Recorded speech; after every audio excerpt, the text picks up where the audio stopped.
बिस्मिल्लाहिर्रहमानिर्रहीम।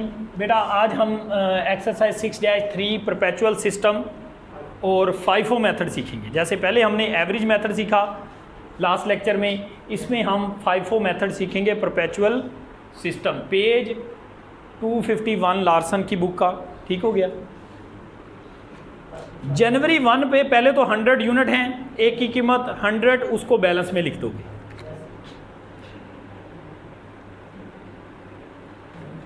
Hundred unit उसको balance के कॉलम में लिख दोगे। 100, एक की कीमत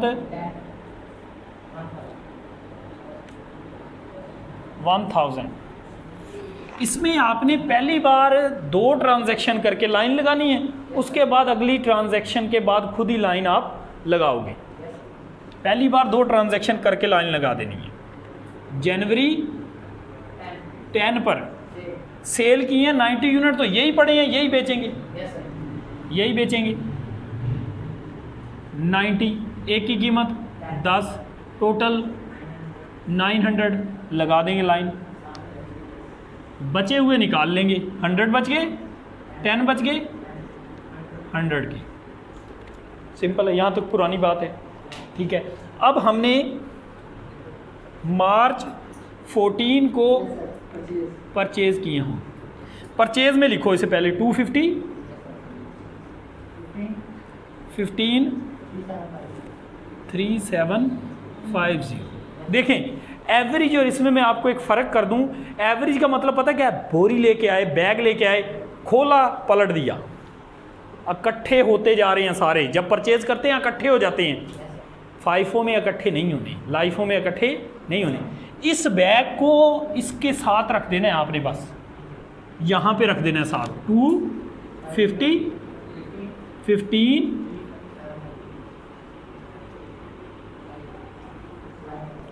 जो नया बैग आना है ना उसको नहीं खोलना, जो पुराना खुला हुआ बैग है उसके साथ रख दो, बस यूं करके, ठीक है।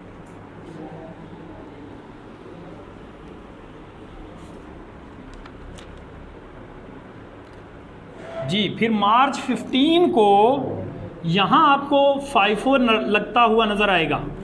FIFO कहता है पहले वाले को पहले बेच दो। अब देखिए FIFO कैसे लगेगा।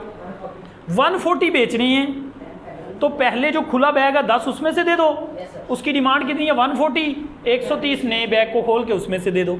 तो मतलब 10 तो ये बेच देंगे, 10 रुपये वाले, 100 के ये हमने दे दिए उसे, ठीक है।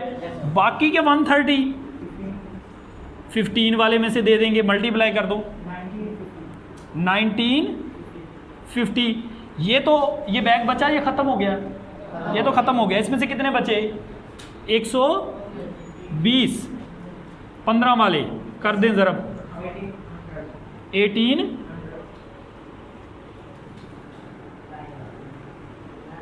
यहाँ भी आपके सामने FIFO लगा है, आपको समझ आई है। FIFO को कैसे पहले वालों को पहले बेचा है। जो खुला हुआ बैग था उसके 10 पड़े थे, उसको 10 देने के बाद नया बैग खोला, उसमें से 130 दे दिए, बच गए 120। ये बात सबको समझ आ गई? क्यों बेउज़ैर जी। जुलाई 30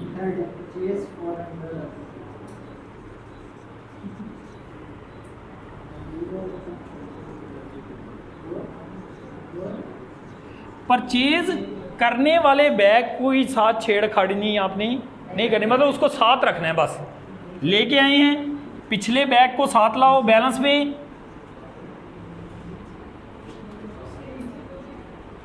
ये साथ ही जनाब ये रखते हैं, ये 400 और एक की कीमत 20, टोटल 8000 लाइन लगा देंगे।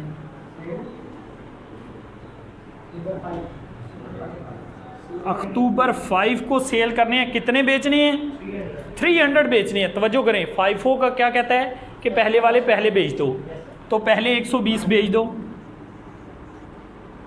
15, 1800 ये सारे दे दिए।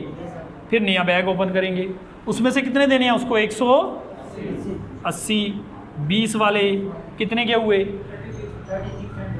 30। ये बैग बचा के ख़त्म हो गया ये तो। इसमें से कितने बचे? 220। 20 रेट है, कर दें मल्टीप्लाई। 4400। अक्टूबर 26, अक्टूबर 5 को सेल हो गई, अक्टूबर 26 को और परचेज कर रही हैं। कितने 600 यूनिट खरीदे हैं, एक की कीमत 25, 15,000 की। चलो फिर इसको भी साथ ही रखते हैं, 220, एक की कीमत 20, 4400, 600, 25। आपसे वो दो चीज़ें पूछ रहा है, आपने ये गौर किया, cost assign to ending inventory और कॉस्ट ऑफ गुड्स। इसका सम कर लेंगे ना, ये इस वैल्यू का, इसका, तो ये हमारे पास क्या आएगा, कॉस्ट ऑफ गुड्स सोल्ड कितना आया 835। ये आगे CGS, cost of goods sold, इसका सम कर लेंगे तो ये क्या आएगा, एंडिंग इन्वेंट्री।